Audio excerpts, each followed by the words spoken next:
Réveille-toi. Tu veux devenir un valeureux chevalier et vivre des aventures épiques? Ah non, moi je veux juste dormir, hein. Allez, tu auras un accès à la taverne et à la bière illimitée. Oh putain!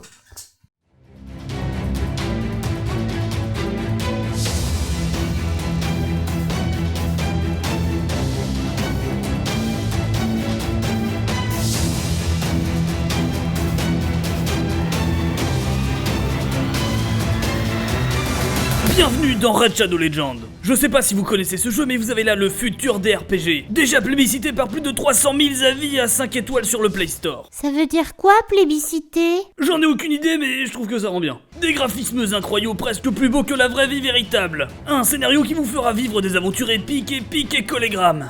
Un peu plus épique que ça quand même. Donc un scénario incroyable qui a déjà conquis plus de 10 millions de joueurs en 6 mois et qui vous mènera vers de furieuses batailles stratégiques contre des boss gigantesques comme des vilains guerriers squelettes et des dragons énormes et terrifiants.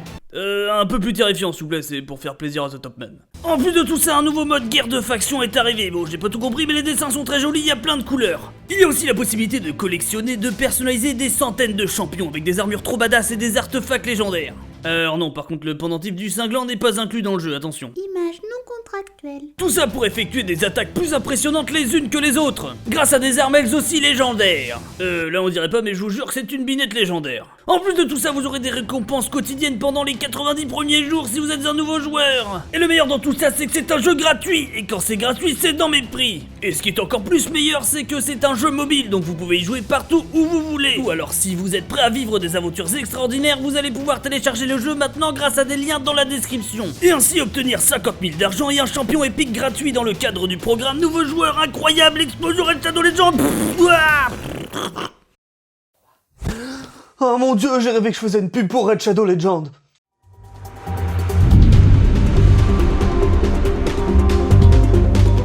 Bonsoir bande de trilobites, et oui encore une vidéo sponsorisée, mais je vous expliquerai plus tard pourquoi. Un petit indice, a un rapport avec un certain voyage en Afrique. Et puis c'était aussi l'occasion de me déguiser et de faire des conneries, oui, je suis un gros gamin. Bref, on s'en fout, on n'est pas là pour parler de ça, on est là pour parler de Jurassic World, et ça tombe bien, ça faisait un petit moment. Enfin, pas tant que ça, parce que j'avais déjà parlé de la potentielle série Netflix qui allait arriver. Et d'ailleurs, ce n'est plus potentiel, puisqu'elle va vraiment arriver, et comme je le craignais, sous forme de série animée. Mais bon, on en parlera en temps voulu, je ne suis pas à l'abri d'une bonne surprise après tout.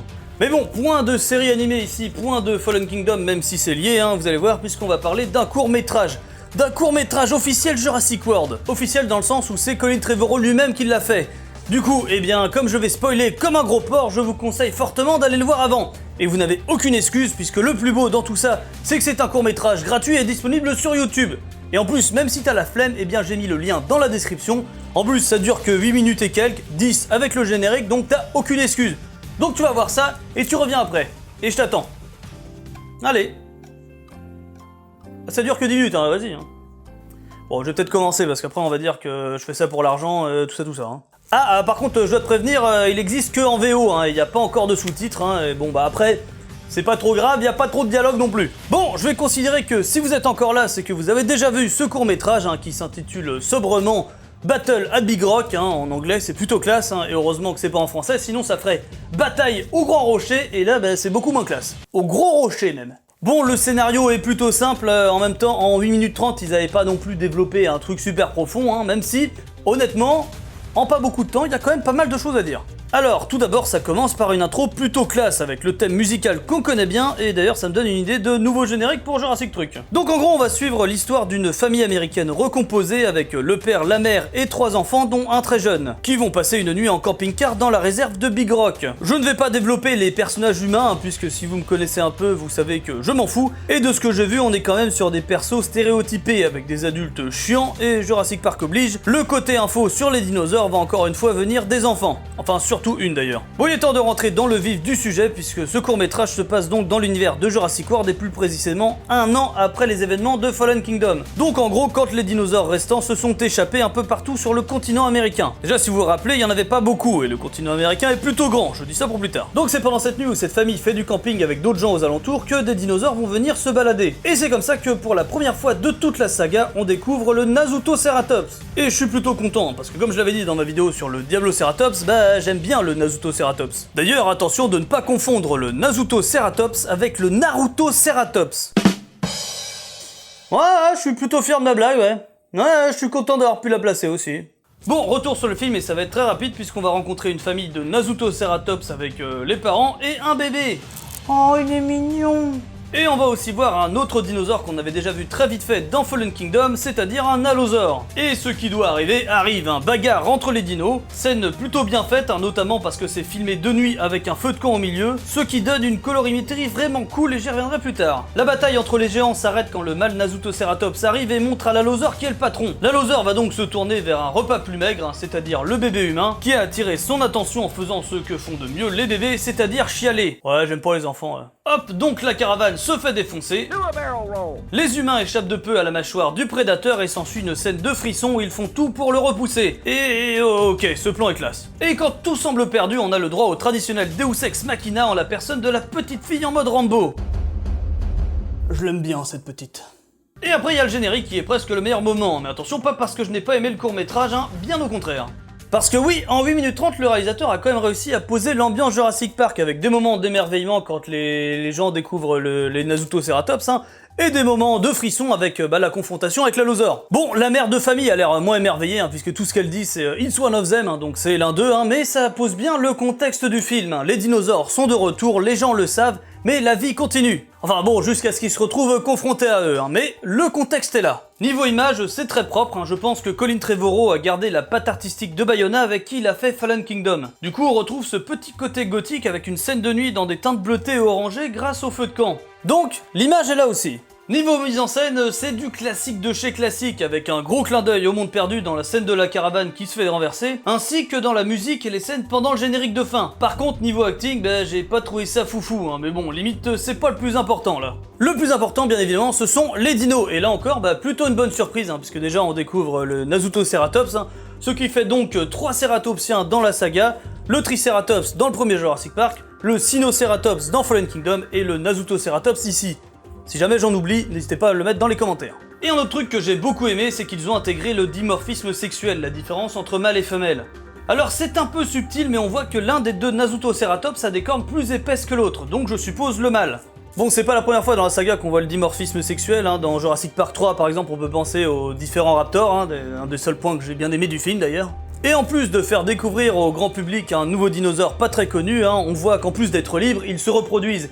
Du coup, ça permet d'appuyer un autre point cher à la saga, la vie trouve toujours un chemin. Donc je pense que ça va être un des sujets principaux de Jurassic World 3, à savoir comment les dinosaures vont s'adapter à un monde dominé par les humains. Monde moderne d'ailleurs qui risque de poser problème, hein, comme le démontre cette rencontre entre une famille et un allosaure. Je ne sais pas si c'est celle de Fallen Kingdom d'ailleurs, hein, mais si c'est le cas, elle a beaucoup grandi en un an. Et première chose que je me suis dit en voyant l'allosaure, et c'est pas des conneries, oui, enfin un dinosaure avec des mains correctes. Alors je sais pas si vous vous rappelez, mais dans une vidéo précédente, j'avais dit que ça me faisait un petit peu tilter de voir les dinosaures avec les mains comme ça là, alors que c'est comme ça normalement. Et du coup là c'est le cas, alors je sais pas s'ils ont pris en compte les remarques, hein, mais en tout cas je sais que je ne suis pas le seul à avoir apprécié ce petit détail. Et honnêtement ça inaugure du bon pour Jurassic World 3 si ça reste sur cette voie, et si l'ambiance reste comme ça aussi. Hein. Et sinon même sans ça l'allosaure est bien fait, hein. J'aime bien le côté piquant un peu partout même si je sais que ce n'est pas l'avis de tout le monde. Et à un moment je le trouvais trop grand, mais au final en recomparant les tailles, non, ça a l'air d'être réaliste. Bon par contre ils ont l'air en danger quand ils se retrouvent face à lui, alors que bon maintenant on sait très bien ce qu'il faut faire en cas d'attaque de dinosaures, hein. Il suffit juste d'avoir un couteau et de viser son ventre mou. Remarque, je sais pas si ça marche qu'avec les carnaux ou avec les autres dinosaures. Et je sens que cette blague va devenir un running gag. Par contre, il y a un truc qui m'a un petit peu dérangé, hein, c'est qu'il débarque comme ça en mode pom pom pom pom, alors que bon, un prédateur c'est surtout censé attaquer en embuscade par surprise. Et pas se montrer comme ça en mode bouh, c'est moi que v'là. Bon après je comprends tout à fait, hein, pour des raisons cinématographiques, ça se passe toujours comme ça. Et un autre truc qui m'a un petit peu embêté, hein, c'est que quand je regarde un film, j'essaie de le transposer dans notre réalité, hein, et puis quand je vois que chez nous ou aux États-Unis, quand il y a plus de 10 loups, c'est la panique, limite on envoie l'armée pour le dézinguer, vous allez me dire qu'un allosaure de plusieurs tonnes qui se balade, ça pose pas de problème. Bon après je chipote un peu, hein. Et un autre truc que j'avais pas trop aimé aussi au tout début, c'est la fin avec la gamine qui arrive. Alors le principe du Deus Ex Machina ça me dérange pas trop, hein, le truc qui pop pour venir sauver une situation, hein, surtout qu'on est déjà habitué dans la saga, hein, on avait Rexy dans le premier Jurassic Park, on a eu le Mosasaur dans Jurassic World, hein. Du coup là j'étais persuadé la première fois que je l'ai vu que c'est le Nazutoceratops qui allait revenir pour défoncer l'allosaure, et en fait non, c'est la gamine qui arrive avec son arbalète, et j'avoue que j'aime bien être surpris, du coup au moins celui-là je l'avais pas vu venir. Et aussi j'avais mis sur Twitter que c'était bizarre qu'elle ait réussi à tirer 2 carreaux d'arbalète aussi vite, hein. Et on m'a dit que c'est possible, il y a des arbalètes qui le font. Et oui, en effet, au tout début du film, on entend parler de double crossbow, donc double arbalète. Donc ouais, je disais de la merde. Par contre, un truc qui serait cool dans Jurassic World 3, c'est de revoir ce fameux Allosaur avec les carreaux d'arbalète plantés. Ça serait un beau clin d'œil, je trouve. Et d'ailleurs, c'est un peu là pour ça, puisque ce court-métrage est un peu une sorte de teaser pour annoncer le 3e Jurassic World qui sortira en juin 2021. Entre ça et la série Netflix, j'ai comme l'impression qu'il y a un petit univers étendu Jurassic Park qui est en train de se développer. Et c'est pas pour me déplaire. Et d'ailleurs, tant qu'on y est, on va parler de Jurassic World 3, puisqu'il y a quelques infos intéressantes qui sont tombées récemment. Alors tout d'abord, c'est officiel, mais les personnages d'Alan Grant, joués par Sam Neill, et celui d'Ellie Sattler, joué par Laura Dern, seront de retour. Et ouais, ils ont pris un sacré coup de vieux, ça fait bizarre, je sais. D'ailleurs, ce cher Grant a l'air de vivre sa meilleure vie à la campagne, entouré de plein d'animaux, comme vous pouvez le voir sur son compte Twitter. Alors après, est-ce que c'est une bonne ou mauvaise chose, le retour de ces personnages? Bah en tout cas, j'espère pour eux qu'ils auront plus de dialogue que Malcolm dans Fallen Kingdom, qui d'ailleurs sera aussi de retour dans la partie. Et l'autre info sur Jurassic World 3, c'est qu'il pourrait y avoir d'autres animaux autres que des dinosaures. Alors oui, je sais qu'il y a déjà les reptiles marins, les reptiles volants, mais là on parle quand même d'un possible Smilodon. Et ouais, c'est peut-être pas pour rien qu'on voit un crâne de Smilodon. Alors oui, c'est subtil, mais il est bel et bien là. Et dans Jurassic Park, premier du nom, il y avait aussi des produits dérivés tigre à dents de sabre. Donc on peut peut-être supposer que InGen avait bien de l'ADN de cet animal depuis longtemps. Alors après, est-ce que c'est une bonne chose de partir sur un Cenozoic World? Je sais pas trop, je vous laisse en débattre dans les commentaires.